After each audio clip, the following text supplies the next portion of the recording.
If I was scoring a movie about your life, what would be the current theme song? The last time we spoke, it was Cher's You Haven't Seen the Last of Me. Okay, my new theme song. This girl is on fire! I'm ready for the next chapter. I feel a rebirth. I feel a rekindling of energy. I feel promise, hope, humor. I feel all those things. I was married for longer than I wasn't in this world. You know, the first time that you think about that, you're like, oh my God, did I make a terrible mistake? And then, you know, I'd have to talk myself through that process of how I got to that state where I actually said to myself, I can't do this one more day. I haven't felt like a woman. I haven't felt feminine or sexual. You know, for a long time I was somebody's wife and I was somebody's mother, and those were the adjectives that were first and foremost when describing myself. For the first time in a very long time, my responsibilities don't extend immediately outside of myself. My children are grown. I'm in the middle of this divorce, so that's not a priority for me anymore. I think for the first time in a long time, my parents are healthy, thank God. For the first time in a long time, my needs and my issues are coming, and my happiness is coming first and foremost. So I think that has a lot to do with my definition of a woman today, as I sit here and speak, is that my responsibilities don't extend first and foremost outside of me. They're centered here. It's Daisy first now. Big moments for me was seeing the love and support that I got from the people around me, and realizing that this was my family now. So that for me was like huge, because of course you always hear people say, "Oh, blood is thicker than water." Well, no, not really. I was reading today. A friend of mine posted.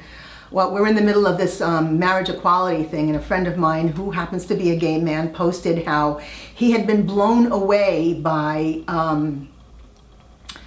the outpouring of love and support from his friends, and he said the one negative comment that I got was from a family member, and I what I just said to you, I said to him, I said, blood doesn't define family. Love defines family. Everything has changed. Words cut from the page of another age, from a different stage, from another life, from before you and I. Now me without you, I'll try to make a second life. What would people be surprised to learn about you? Okay, geek alert. I love playing role RPGs online. I swear to God. I love that. You love that. I used to play a Lord of the Rings online game that's in real time with people from all over the world. And they give you all these little tasks to do, and my kids would come into my office and, Mom, are you killing cows again? But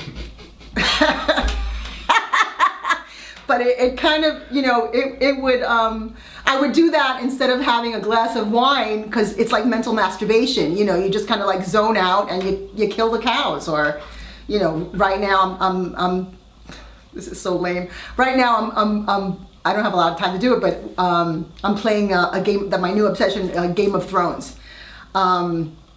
So right now I'm building my my little posse, and I joined an alliance, and I'm getting gold and building stuff. I know, I really need a boyfriend.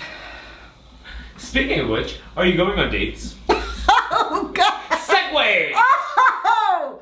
You could say skip. You could say skip. Yeah.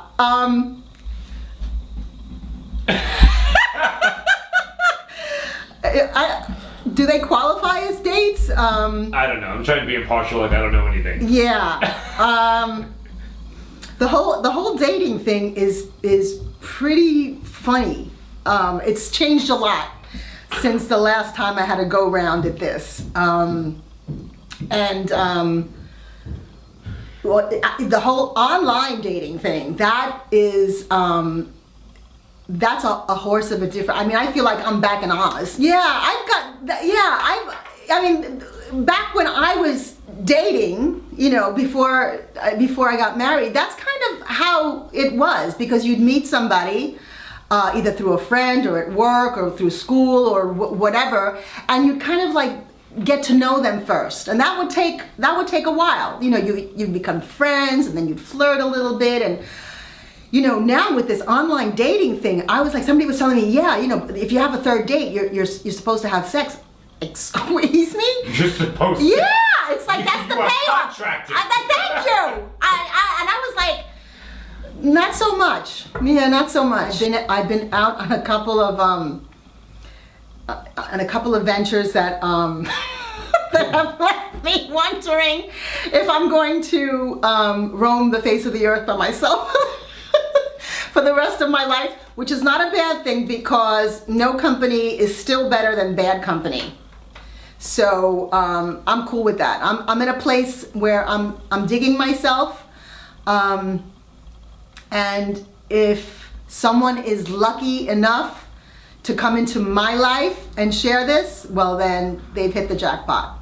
How have men changed since the last time you were out? No, they're still assholes. Men are still stupid. They're children, really, they are. Oh, sorry. I guess the rest of the potential dates that I could have had. I'm not talking about you guys. You guys are awesome. Awesome. Ready? Build it. Making Mr. Right. Oh, Mr. Right. Build him. Oh, Mr. Right would be sensitive, intelligent, articulate, good-looking, funny, sense of humor,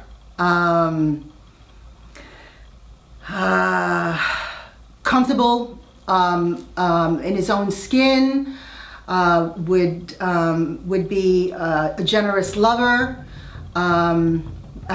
be generous of spirit. Are you listening? All of those are things I think that would contribute to Mr. Right. I got stuck on generous lover. Good for you. Good Well, for you. hey! I managed it with 2 minutes. Get it, girl. Wait by the water, don't take the pathway home. It's not much farther than you can better go tonight and end inside. So wait by the water, don't take the pathway home. Here's the thing. You think, or I thought, I knew what love was when I got married. The day that I had my first son, that's the day that I knew what love was. They're just amazing. And as much as you want to teach them, you learn from your children. You know, they're pure. They're unfiltered, unprocessed. What comes out of their mouths, sometimes you're just like, is there an 80-year-old hiding in there somewhere that I can't see? It's almost like sometimes you hear the voice of God through them, or the voice of your angels. And now they're young men, and you know, there are times when I want to twist their heads off, you know, and they're all taller than me, and I'll holler at them or reprimand them for something, and they do this, which drives me crazy. They look down at me and they go, there, mother, there. And then I turn into a screaming Mimi and Priscilla all at once. And you move me when you say that I've you know, you've connected with me on that. It's a huge honor for me to hear you say that. Because the love between a mother and a son is completely different than the love between a mother and a daughter. And I'm saying this as a mother and as a daughter who has a great relationship with her mother, a not so great relationship with my daughter now, but I'm waiting for her to phase through that. but my boys, it's, and I tell this to young women that are having families now. I said to them, this will be the greatest love of your life.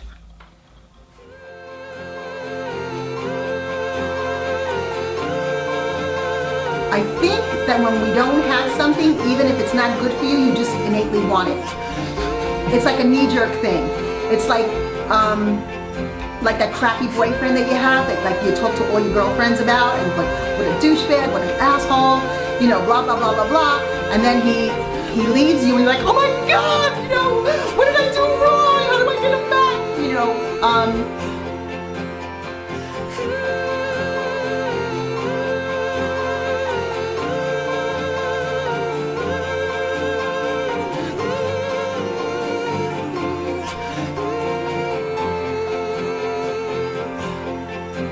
I can't be sure, but something's inside us